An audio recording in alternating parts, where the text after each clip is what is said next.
Ang nabanggit niyo po na programa ay yung po ito po sa ah, pagpapa-develop po at pagpapa-upgrade po ng aming mga laboratorio sa Region 2 sa Hmm. Isabela area.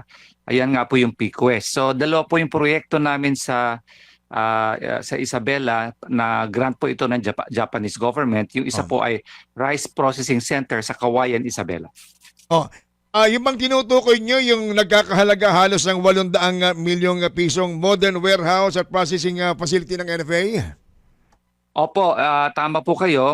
More than 800 million po ito ang kabuang halaga na ginagawa na po ngayon sa Kawayan, Isabela. Ito po yung Rice Processing Center in support of our Bafik Stocking Program sa Kawayan, Isabela.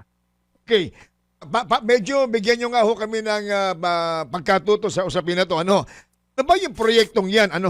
Sinasabing ito state of the art na pasilidad na kinakailangan natin sa pagtulungan ng gobyerno at ng bansang Japan na gawing moderno yung sistema ng pag-iimbak at pagpoproseso ng bigas sa Region 2. Bakit natin kinakailangan gawin itong moderno, yung pag-iimbak at pagpoproseso ng bigas?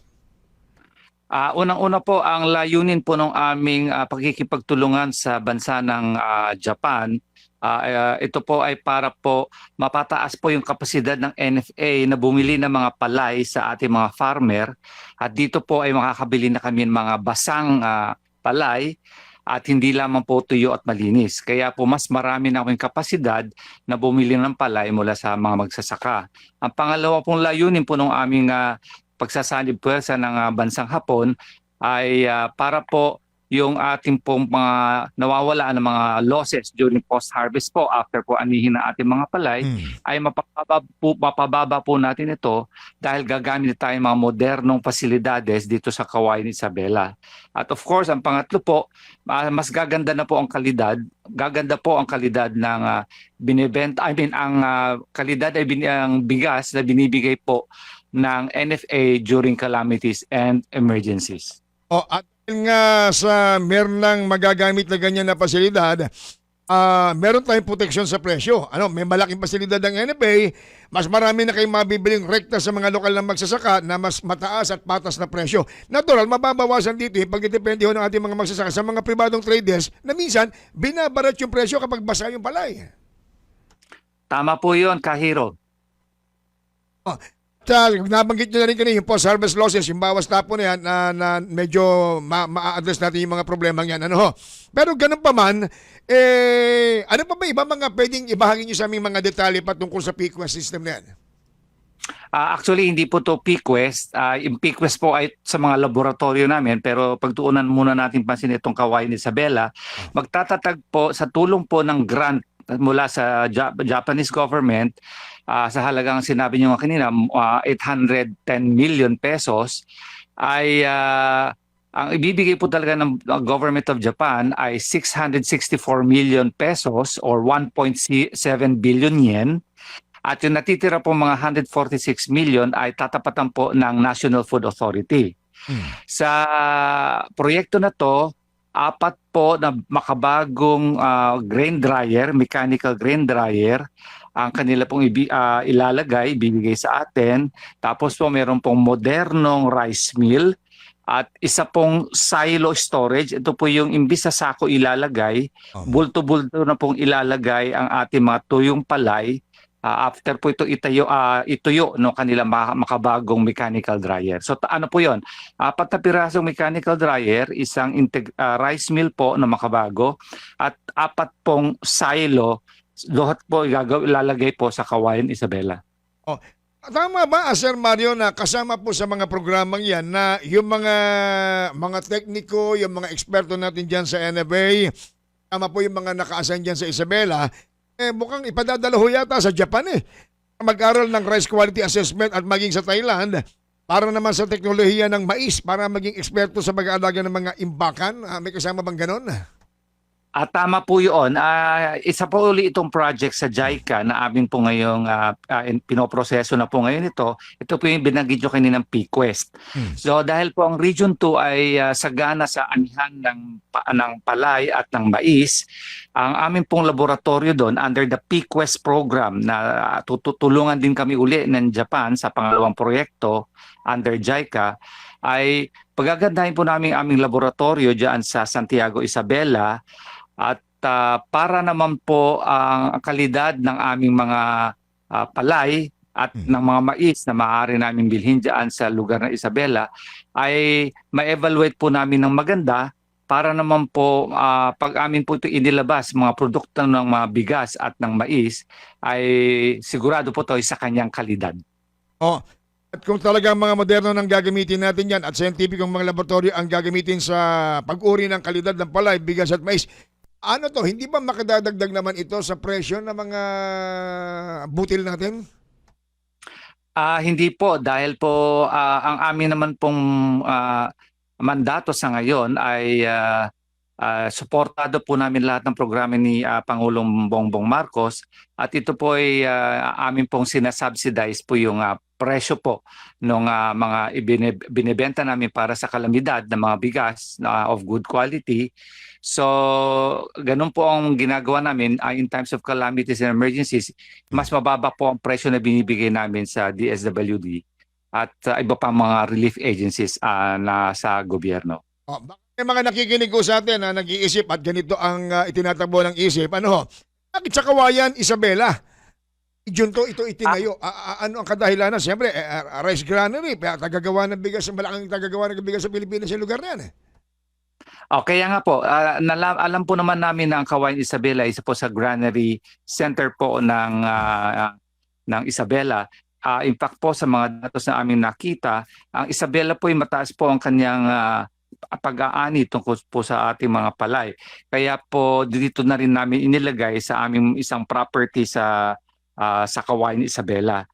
Gusto namin of course na makatulong sa mga farmers ng mga palay dahil po pag hindi na po ito nabili ng mga traders, sasaluhin po ito ng NFA at dapat meron kami mga modernong mechanical dryers para makabili kami mas maraming basang palay in times of harvest season, lalo na itong parating po na second cropping season, ito pong sa tag-ulan. Paano gumagana yung PQuest facility na yan? Ano yung pinagkaiba nito sa lumang sistema ng NFA?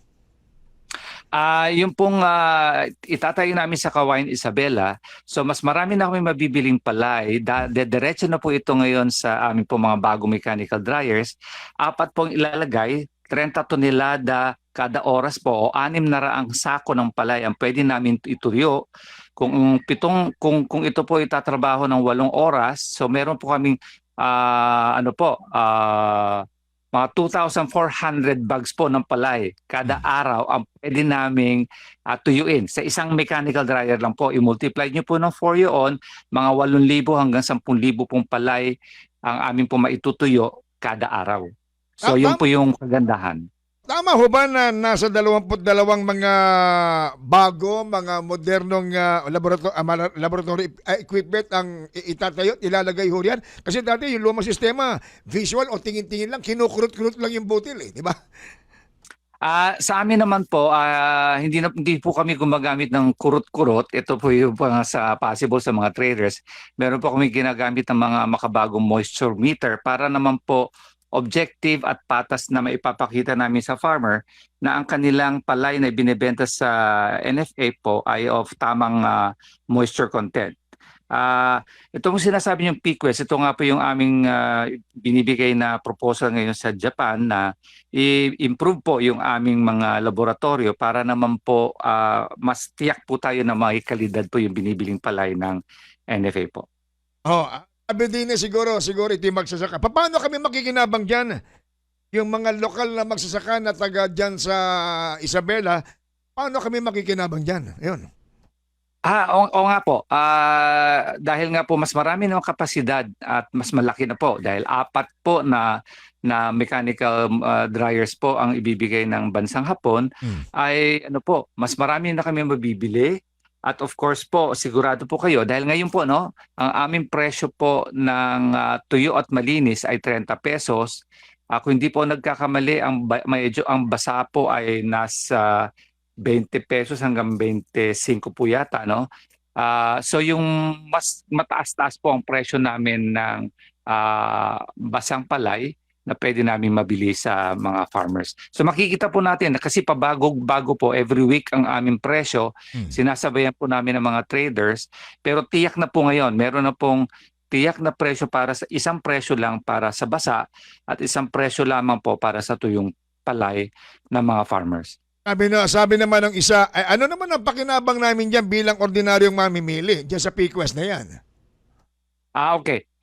Ito po dahil po mas masusi na naming makikita sa aming mga laboratorio na ang mga lumalabas na bigas sa aming pong ibibigay na modern rice mill ng Japan, masusi namin mauuri ang mga bigas na lalabas. So mas maganda po ang kalidad na lalabas ito. Kasi po yung ibibigay na rice mill po ng Japan under the rice processing system ng Kawayan Isabela ay para na po ito sa mga private traders. So meron na po kaming color sorter, matatanggalan namin yung mga kala, yung mga dilaw-dilaw o mga iba't ibang kulay na bigas pag ito po ay giniling na.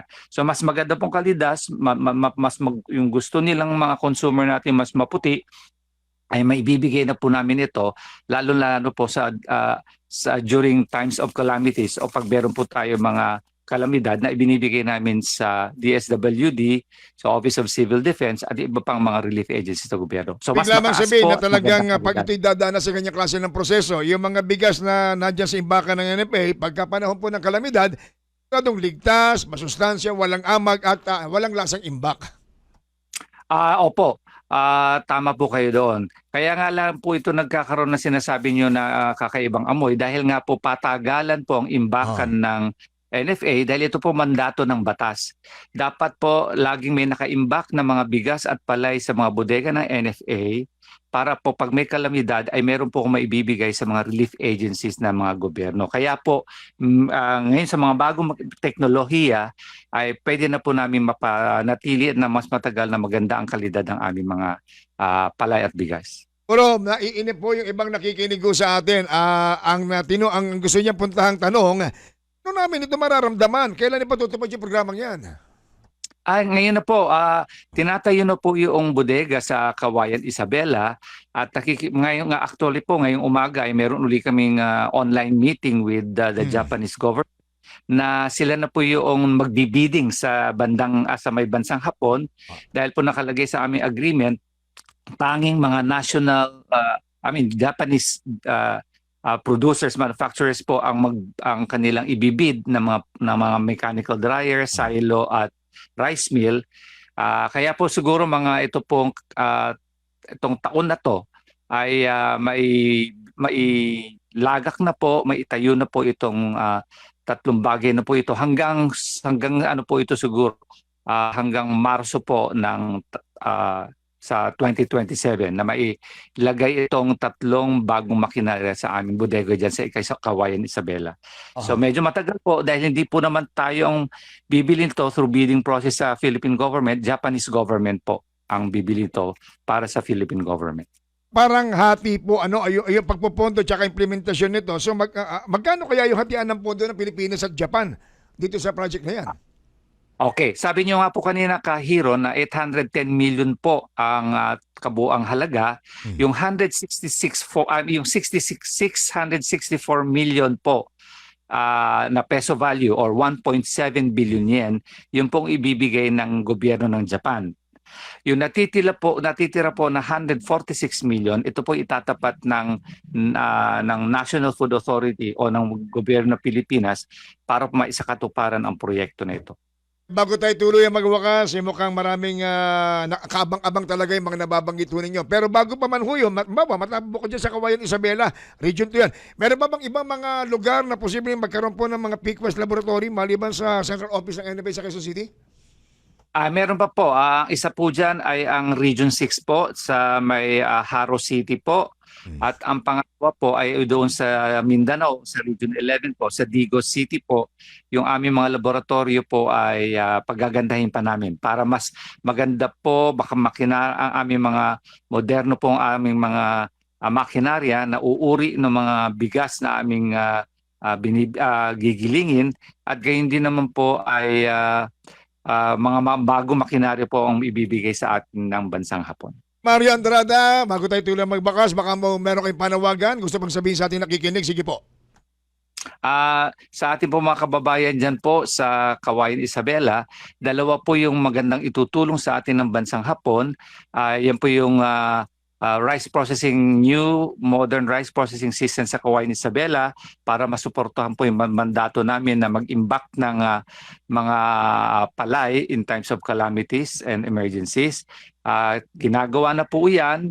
Suportahan niyo po kami at i-anunsyo naman namin na pag ito po pwede na, mas makakabili, magbenta na po kayo sa amin ng palay sa NFA dahil mga bagong mechanical dryers po mula sa Japan at yung silo po na bagong imbakan at ganoon din po yung bagong rice mill sa Kawayan Isabela. Doon po sa Pequest naman, na ngayon ay binubusisi pa rin po ng Japan at medyo mataas naman pong porsyento na ito po ay maisakatuparan. Yung amin po mga laboratorio dyan sa Santiago Isabela at sa Kawayan Isabela ay magiging mas moderno na po para po mas maganda naming mauri ang mga bigas na lalabas sa aming bagong rice mill na ibibigay ng Japan para po sa kapakanan po ng ating mga kababayan dyan in times of calamities and emergencies. Nako, Sir Mario supportahan niyo po Andrada, sana Sir, ang maraming NFA. salamat. Magkaugnayan po tayong muli. Sir, balikan mo na yung Zumba mo, balikan mo na yung favorite breakfast mo. Marami pong salamat. God bless. Ingat ka, Sir. Thank you po. Maraming salamat. Maraming po salamat, Kahiro. Ingat po. Thank you, Sir. Thank you. Usapang Agrikultura. Usapang Agrikultura dito sa Radyo Pilipinas.